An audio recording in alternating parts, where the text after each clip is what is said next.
पुढची महत्त्वाची अपडेट, राज्यातल्या स्पा सेंटरसाठी नियमावली तयार केली जाणार आहे।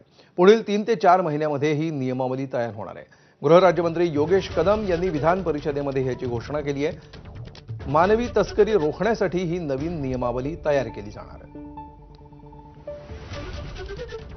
स्पा सेंटर्सना परवानगी देण्याच्या बाबतीमध्ये एकंदरीत नगरविकास विभाग असेल, जर का ग्रामीण भागामध्ये असेल तर ग्रामविकास विभाग असेल, तर अशा विविध विभागांना सोबत घेऊन एसीएस होम यांच्या अंडर एक समिती स्थापन केली होती आणि स्पा सेंटर्सना परवानगी देत असताना नक्की नियमावली काय असली पाहिजे याचा अहवाल आपण हा मागवलेला आहे। माननीय मुख्यमंत्री महोदयांकडे तो लवकरच सादर देखील होईल आणि ही आपण नियमावली तयार करतोय आणि ह्यापुढे भविष्यामध्ये स्पा सेंटर्सना फक्त शॉप अँड एस्टॅब्लिशमेंटच्या अंडर परवानगी न देता त्यांना गृह विभागाची एनओसी असणं किंवा स्पा सेंटर्सना परवानगी मागत असताना कुठले निकष त्यांनी पाळायचे आहेत किंवा स्पा सेंटर चालवत असताना त्यांनी कुठले निकष पाळायचे आहेत ह्याची सगळी बंधनं ही त्याच्यामध्ये असतील। म्हणजे एकंदरीत नियमावली आपण ही तयार करतोय जेणेकरून भविष्यामध्ये ज्या महिला तिकडे येतात त्या कुठून आलेल्या आहेत त्यांची सगळी माहिती असणं हे सगळं आणि आरोग्य विभागाला देखील ह्याच्यामध्ये आपण त्यांचा देखील अहवाल आपण मागवतोय।